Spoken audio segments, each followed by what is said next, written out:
10 avril dernier, sur le site de l'usine, situé à la Plaine Saint-Denis, se déroula le Salon des outils de l'éducation populaire.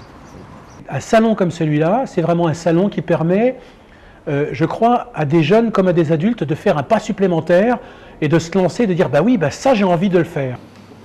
La co-organisation d'un tel salon en Seine-Saint-Denis n'est pas un hasard dans notre département, surtout ici à Saint-Denis, et c'est un acte de résistance. Bon, je vais vous inviter maintenant à circuler toute la journée jusqu'à 17h sur l'ensemble du salon. Après le discours d'introduction, Asdin Teibi, présent sur le salon parmi plus d'une vingtaine d'associations, nous fait part de son avis sur l'éducation populaire. Alors pour moi, l'éducation populaire représente quelque chose de très important dans la vie de tous les jours. Donc c'est pour moi une question primordiale, c'est comment on travaille la place des citoyens au cœur de la société. L'action de l'éducation populaire est toujours en bonne marche. Le problème, c'est la reconnaissance institutionnelle qu'il peut y avoir ou pas. C'est un des problèmes, mais de toute façon, c'est une action avant tout militante, l'action de l'éducation populaire, mais elle se vit dans les quartiers au quotidien à travers des relations entre les jeunes, entre les adultes, et c'est un échange qui se fait au quotidien. Parce qu'en banlieue, on n'a pas beaucoup d'infrastructures pour se lancer en fait, dans les milieux artistiques notamment. Donc, moi, j'aime beaucoup le cinéma. Donc je me suis lancé dans le concours Génération Court, en fait, qui est un festival international qui permet à des jeunes de Bervilliers en fait, de faire leur premier film. La meilleure des armes justement contre la stigmatisation des banlieusards, c'est justement cette éducation vers l'artistique, vers les passions. En fait. Et pas rester en fait justement dans cette ghettoisation dans laquelle on nous a mis. Généralement en banlieue, le gros du problème c'est que les jeunes ne trouvent pas de passion entre guillemets et ça nous apporte beaucoup de choses à ce niveau-là parce qu'il y a vraiment une diversité au niveau justement des activités.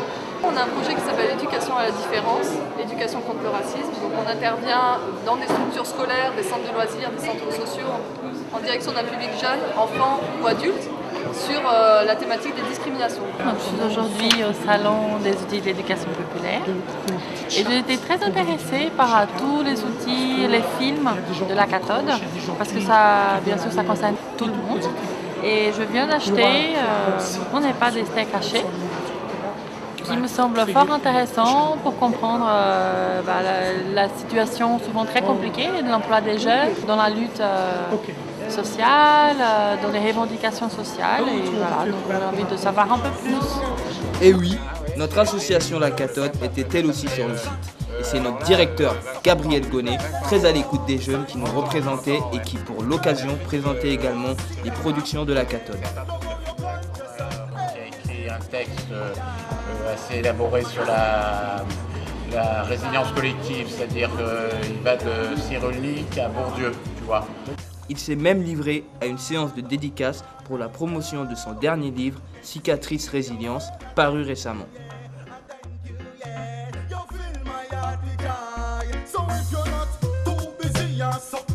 Moi, ce que je sais de La Cathode, c'est que vous êtes présent aujourd'hui pour valoriser ce salon. Donc c'est déjà utile que vous soyez là pour qu'il y ait une trace.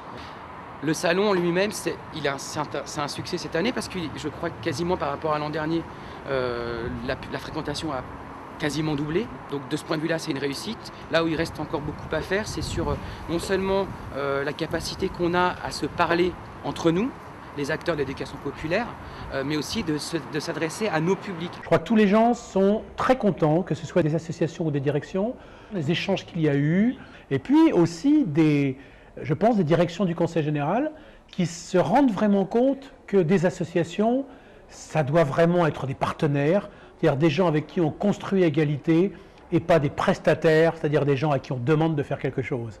Vous voyez cette différence. Et moi, mon souhait le plus grand, c'est qu'en sortant de ce salon, plein de gens aient envie, dans leur ville, dans leur association, dans leur université, de faire la même chose parce qu'ils se sont rendus compte que c'était possible. Something. Hey baby, you'd like to go with me or something.